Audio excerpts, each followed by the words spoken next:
But then I slowly saw that not only was I not free, but my brothers and sisters were not free. As he was maturing in his life, he realized that this is not a freedom limitation that he's experiencing himself, but this situation is with every fellow black South African, and saw that it was just not my freedom, but that was curtailed. Curtailed means reduced, stopped, but the freedom of everyone who looked like I did. Every black South African is referred, and how everyone was under in bondage, under the rule of apartheid. And that is when I joined the African National Congress. He joined the Freedom Party, and that is when the hunger for my own freedom became the greater hunger for the freedom of my people. And that is when he realized that this is not a problem for where I am trying to seek freedom for myself, but this is a problem on a broader scenario where every fellow black South African has to be freed from apartheid. It was this desire for the freedom of my people to live their lives with dignity and self respect that animated my life. He said the freedom for a free South Africa, where every fellow black South African is living with respect and not treated as a dog in his own country, not treated and distinguished because of the skin color, not ridiculed and insulted on the basis on the skin color, to live their lives. And I wanted every fellow South African to live with respect and self-respect that animated my life. That gave I should say wings to his life, and a new objective and focus in his life that transformed a frightened young man into a bold one. The one scared young man who wanted to understand and analyze why is he different from other South Africans. He became a very brave and bold um, young man that drove a law-abiding attorney to become a criminal. You know, that turned a family-loving husband into a man without a home.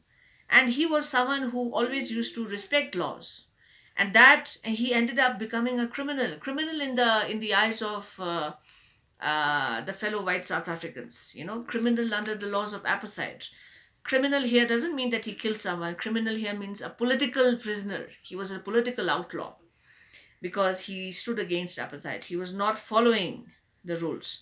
And this is a time when he was a very loving husband who loved his wife and children, and he had to leave his wife and children, and he was homeless, and that forced a life-loving man to live like a monk. He was forced to live in jungles trying to hide himself. I'm no more virtuous or self sacrificing than the next man. And this is just not that I'm self praising him myself. He's trying to say every freedom fighter um, who contributed in any way in this long freedom struggle had to undergo the same situation. And but I found that I could not even enjoy the poor and limited freedoms I was allowed when I knew my people were not free. The limited freedom that he had, he could not enjoy that also. You know, freedom is indivisible. You cannot. There are no segregations in freedom. You cannot say, okay, you are free to go to this school and study till this level, but and you are free to roam in the country. Freedom does not have any limitations. Freedom is where you can do freely everything. That is the beauty of a democratic country, I should say. The chains on any one of my people were the chains on all of them. If one fellow black South African was jailed or living under apartheid, he felt that every black South African was feeling the same.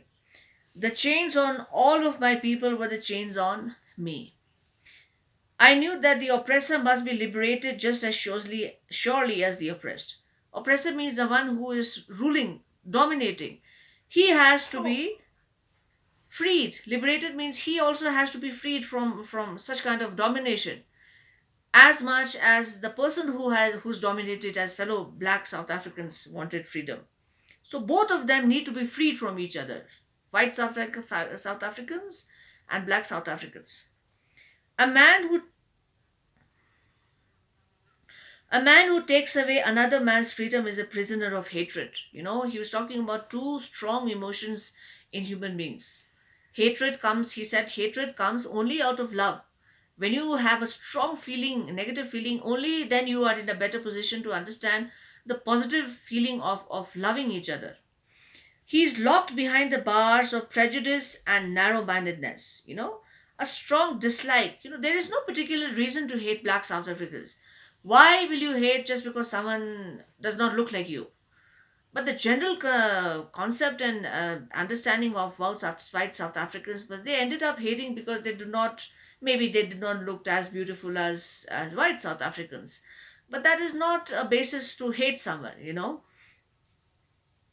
So, even in these days, if you try to look at the discrimination against black African Americans in America or any other country, the moment you see a person of African American origin or African origin, people have this perception that he can be an outlaw, maybe he's a drug dealer. This is what people always perceive, but that is not always the situation, as it can be applicable to us also, people belonging to brown skin or white people also. Not every white man can be a saint, I should say. So, the oppressed and the oppressor alike are robbed of their humanity. The person who's dominating and the person who has been dominated by, both of them are jailed in this situation, and they are robbed of the humanity. They have no human values. The person who's dominating has killed his human values, and the person who has been oppressed and discriminated, he does not know the human values. This is an extract of beautiful, strong lines, and this is the end of the chapter. And so that's it. And the next time when we guys meet, I we will discuss the question answers tomorrow. But before that, what I want you to do is that I want you to write the whole gist of the story in 300 words and upload it by tomorrow.